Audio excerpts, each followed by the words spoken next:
रामलाल की घर वापसी तकरीबन 7-8 घंटे के सफर के बाद बस ने गांव के बाहर ही उतार दिया था।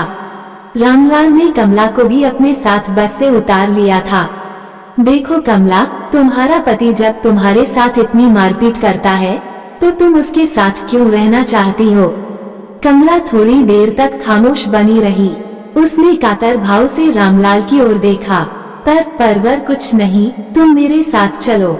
तुम्हारे घर के लोग मेरे बारे में पूछेंगे तो क्या कहोगे? कह दूंगा कि तुम मेरी घरवाली हो। जल्दबाजी में ब्याह करना पड़ा। कमला कुछ नहीं बोली। दोनों के कदम गांव की ओर बढ़ गए। रामलाल के सामने पिछले 1 महीने में घटी एक बात किसी फिल्म की तरह सामने आ रही थी। रामलाल शहर में मजदूरी करता था। ब्याह नहीं हुआ था, इसलिए जो मजदूरी मिलती उसमें उसका खर्च आराम से चल जाता। थोड़ी बहुत पैसे जोड़कर वह गांव में अपनी मां को भी भेज देता। गांव में एक बहन और मां ही रहते हैं। 1 बीघा जमीन है, पर उससे सभी की गुजर होना मुमकिन नहीं था। गांव में मजदूरी मिलना मुश्किल था, इसलिए उसे शहर आना पड़ा। शहर गांव से तो बहुत दूर था, ऊपर उसे कौन रोज रोज गांव आना है, सोचकर रामलाल यही काम करने भी लगा था। एक छोटा सा कमरा किराए पर ले लिया था, एक स्टोव और कुछ बर्तन। शाम को जब काम से लौटता तो 2 रोटी बना लेता और खाकर सो जाता। दिन भर का थका होता, इसलिए नींद भी अच्छी आती। रामलाल ईमानदारी से काम करता था, इस वजह से सेठ भी उससे खुश रहता था। वो अपनी मजदूरी से थोड़े पैसे सेठ के पास ही जमा कर देता। साल भर हो गया था रामलाल को शहर में रहते हुए। इस 1 साल में वह अपने गांव भी नहीं जा पाया था। उस दिन उसने देर तक काम किया था। वो अपने कमरे पर देर से पहुंचा था। जल्दबाजी में उसे ध्यान ही नहीं रहा कि वह सेठ से कुछ पैसे ले ले। उसने अपनी जेब टटोली, 10 का सिक्का उसके हाथ में आ गया। चलो आज का खर्चा तो चल जाएगा, कल सेठ से पैसे मिल ही जाएंगे। रामलाल ने गहरी सांस ली, 2 रोटी बनाई और खाकर सो गया। सुबह जब रामलाल नहाकर काम पर जाने के लिए निकला तो पता चला कि पुलिस वाले किसी को घर से निकलने ही नहीं दे रहे हैं। सरकार ने लॉकडाउन लगा दिया है। बहुत देर तक तो वह इसका मतलब ही नहीं समझा पाया। केवल यही समझ में आया कि वह आज काम पर नहीं जा पाएगा। वो उदास कदमों से अपने कमरे पर लौट आया। मकान मालिक उसके कमरे के सामने ही मिल गया था। देखो रामलाल, महीने भर का लॉकडाउन है, कोई वायरस फैल रहा है। तुम एक काम करो कि जल्दी से जल्दी कमरा खाली कर दो। रामलाल वैसे ही लॉकडाउन का मतलब नहीं समझा पाया था, उस पर वायरस की बात तो उसे बिल्कुल भी समझ में नहीं आई। कमरा खाली कर दो, मुझे से कोई गलती हो गई क्या? नहीं, पर तुम काम पर जा नहीं पाओगे तो कमरे का किराया कैसे दोगे? क्या महीने भर काम बंद रहेगा? हाँ, घर से निकलोगे तो पुलिस वाले डंडा मारेंगे। रामलाल के सामने अंधेरा छाने लगा। उसके पास तो केवल 10 का सिक्का ही है। वो कुछ नहीं बोला, उदास कदमों से अपने कमरे में आकर जमीन पर बिछी दरी पर लेट गया। जब रामलाल की नींद खुली तब तक शाम का अंधेरा फैलने लगा था। उसने बाहर निकल कर देखा, बाहर सुनसान था। उसे पैसों की चिंता सता रही थी। अगर वह कल ही सेठ से पैसे ले लेता तो कम से कम खाने का जुगाड़ तो हो जाता। अगर वह सेठ के पास चला जाए तो सेठ उसे पैसे जरूर दे सकते हैं। उसने कमरे से फिर बाहर की ओर झांका। बहुत सारे पुलिस वाले खड़े थे। उसकी हिम्मत बाहर निकलने की नहीं हुई। वो फिर से दरी पर लेट गया। उसकी नींद जब खुली उस समय रात के 2 बज रहे थे। भूख के चलते उसके पेट में दर्द सा हो रहा था। वो उठा और स्टोव जला लिया, पर आटा रखने वाले डब्बे को खोलने की हिम्मत नहीं हो रही थी। वह जानता था कि उसमें थोड़ा सा ही आटा बचा है। अगर अभी रोटी बना ली तो कल के लिए कुछ नहीं बचेगा। उसने निराशा के साथ डब्बा खोला और सारे आटे को थाली में डाल लिया।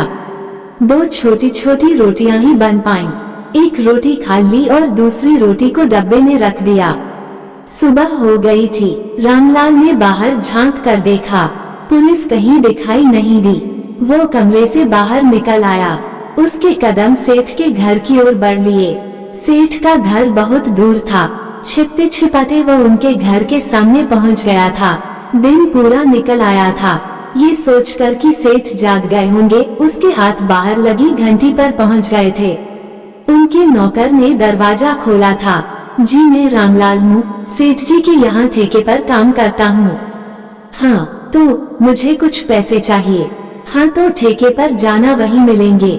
सेठ जी घर पर नौकरों से नहीं मिलते, पर वो लॉकडाउन लग गया है न, तो काम तो महीने भर बंद रहेगा। तभी आना, तुम एक बार उनसे बोलो तो सही, वे मुझे बहुत चाहते हैं। अच्छा रुको, मैं पूछता हूँ। नौकर को शायद दया आ गई थी उस पर। नौकर के साथ सेठ भी बाहर आ गए थे। उनके चेहरे पर झुंझलाहट के भाव साफ झलक रहे थे, जिन्हें रामलाल नहीं पढ़ पाया। सेठ जी को देखते ही उसने झुककर पैर पड़ने चाहे थे, पर सेठ ने उसे दूर से ही झटक दिया। अब तुम्हारी इतनी हिम्मत हो गई कि घर चले आए। सेठ जी कल आपसे पैसे ले नहीं पाया था। मेरे पास बिल्कुल भी पैसे नहीं है, ऊपर से लॉकडाउन हो गया है, इसलिए आना पड़ा। रामलाल ने सकपकाते हुए कहा, चल यहाँ से, बड़ा पैसे लेने आया है, मैं घर पर लेन देन नहीं करता। सेठ ने उसे गुस्साई निगाहों से घूरा तो रामलाल घबरा गया। उसने सेठ जी के पैर पकड़ लिए। मेरे पास बिल्कुल भी पैसे नहीं हैं। थोड़े से पैसे मिल जाते हुजूर। सेठ उसे ठोकर मारते हुए अंदर चले गए। हक्का बक्का रामलाल थोड़ी देर तक वहीं खड़ा रहा। उसे समझ ही नहीं आ रहा था कि वह क्या करे। तभी पुलिस की गाड़ियों के आने की आवाज गूंजने लगी। वो डर गया और भागने लगा। छिपते छिपाते वह अपने कमरे के नजदीक तक तो पहुंच गया, पर यहीं गली में उसे पुलिस वालों ने पकड़ लिया। वो कुछ बोल पाता, इसके पहले ही उसके ऊपर डंडे बरसाए जाने लगे थे। रामलाल दर्द से करा उठा। पुलिस वालों ने गंदी गंदी गालियां देनी शुरू कर दी थी। तभी एक मोटरसाइकिल पर सवार कुछ नौजवान आकर रुक गए। उन्होंने पुलिस वालों से कुछ बात की। पुलिस ने उन्हें जाने दिया। रामलाल भी इसी का फायदा उठाकर वहां से खिसक लिया। वो हौंफते हुए अपने कमरे की दरी पर लेट गया। उसकी आंखों से आंसू बह रहे थे, जिन्हें पोंछने वाला कोई नहीं था। उसे अपनी माँ की याद सताने लगी। माँ की याद आते ही उसके आंसुओं की रफ्तार बढ़ गई थी। रोते रोते वह सो गया था। दोपहर का समय ही रहता होगा जब उसकी आंख खुली। उसका सारा बदन दुख रहा था। पुलिस वालों ने उसे बेदर्दी से मारा था। वो कराहता हुआ उठा। बहुत जोर की भूख लगी थी। वह जानता था कि डब्बे में अभी एक रोटी रखी हो। सूखी और कड़ी रोटी खाने में समय लगा। वह अब क्या करे? उसके सामने अनेक सवाल थे। मकान मालिक ने दरवाजा भी नहीं खटखटाया था, सीधे अंदर घुस आया था।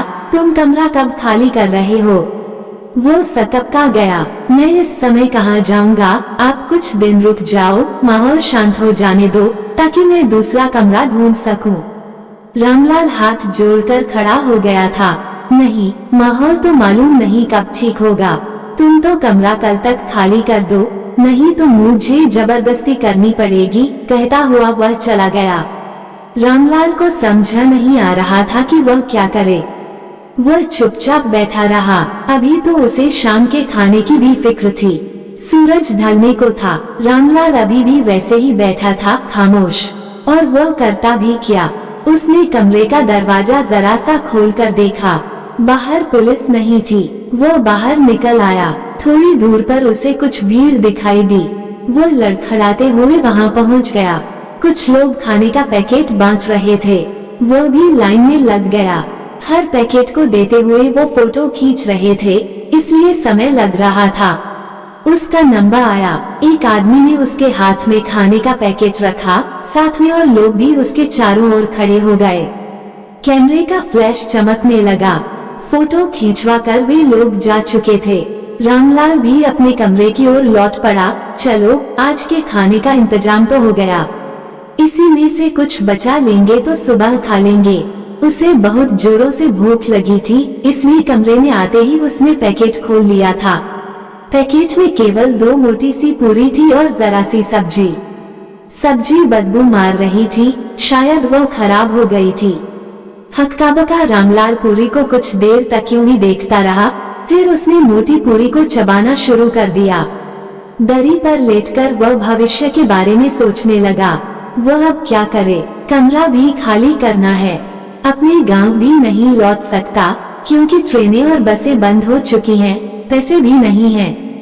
रामलाल समझ नहीं पा रहा था कि वो करे तो क्या करे। रामलाल ने सुबह ही पता लगा लिया था कि सरकार की ओर से खाने का इंतजाम किया गया है, इसलिए वह ढूंढते हुए यहाँ आ गया था। उसके जैसे यहाँ बहुत सारे लोग लाइन में लगे थे। वे लोग भी मजदूरी करने दूसरी जगह से आए थे। यही उसकी मुलाकात मदन से हुई थी, जो उसके पास वाले जिले का था। उससे ही उसे पता चला कि बहुत सारे मजदूर शाम को पैदल ही अपने गांव लौट रहे हैं। मदन भी उनके साथ जा रहा है। रामलाल को लगा कि यही अच्छा मौका है, उसे भी इनके साथ गांव चले जाना चाहिए। पर क्या इतनी दूर पैदल चल पाएगा? पर अब उसके पास कोई दूसरा रास्ता भी तो नहीं। अगर मकान मालिक ने जबरन उसे कमरे से निकाल दिया तो वह क्या करेगा? गहरी सांस लेकर उसने सभी के साथ गांव लौटने का मन बना लिया। शाम को वह अपना सामान बोरे में भर कर तय जगह पर पहुंच गया, जहां मदन उसका इंतजार कर रहा था। सैकड़ों की तादाद में उसके जैसे लोग थे जो अपना अपना सामान सिर पर रखकर पैदल चल रहे थे।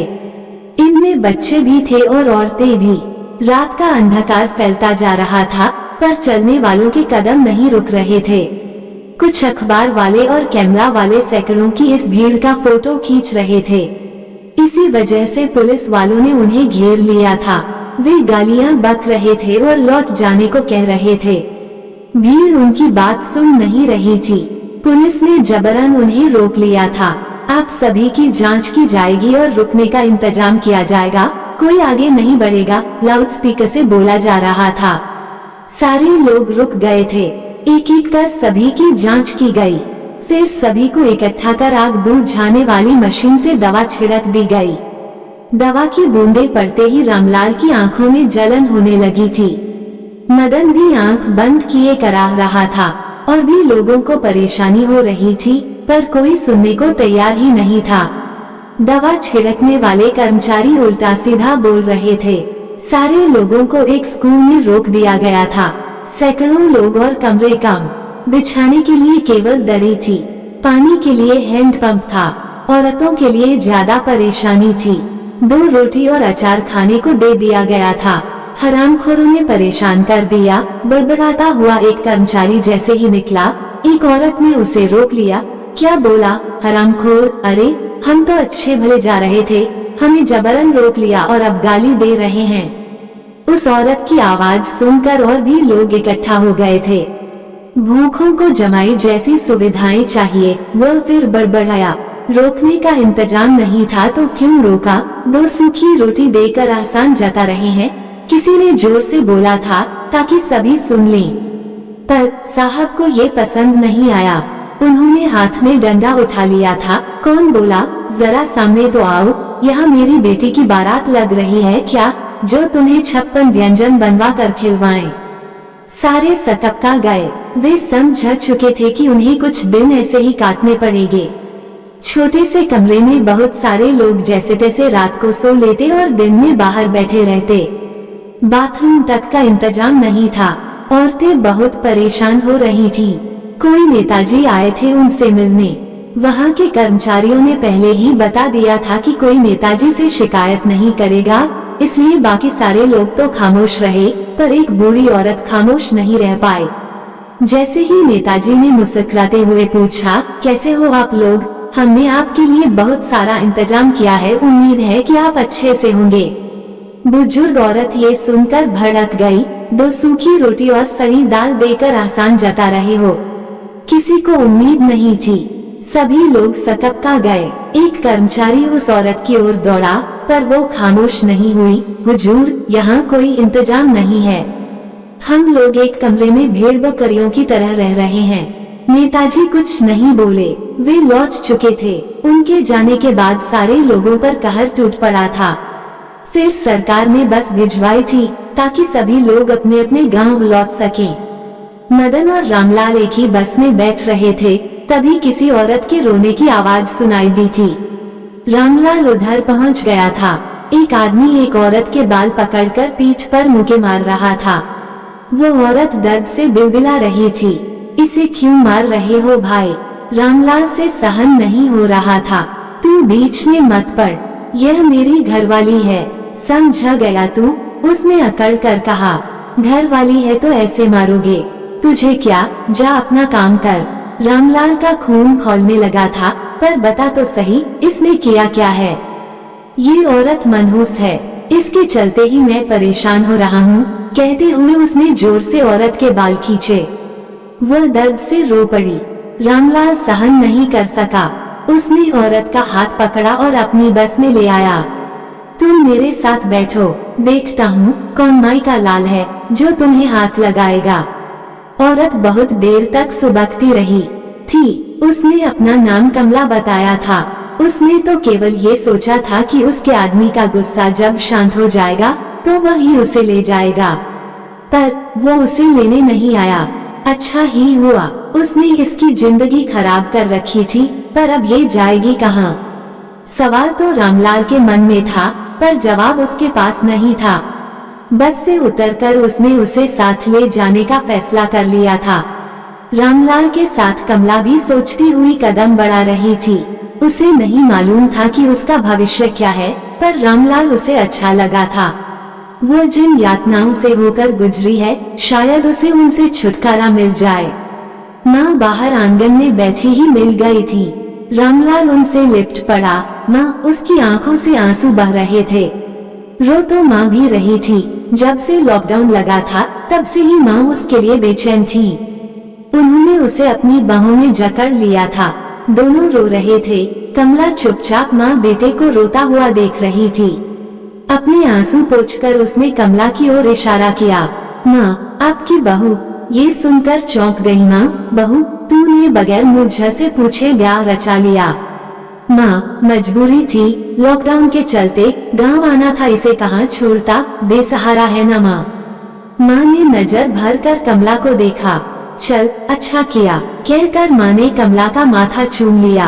आपको ये कहानी कैसी लगी हमें कमेंट कर जरूर बताएं। इसी तरह की अच्छी कहानियाँ आप यहाँ पर पढ़ सकते हैं। यहाँ उपस्थित शिक्षाप्रद कहानियाँ आपका मनोरंजन करने के साथ दिशा भी देंगी। तो बने रहिए हमारे साथ और हमारे प्रयास को सफल बनाएं।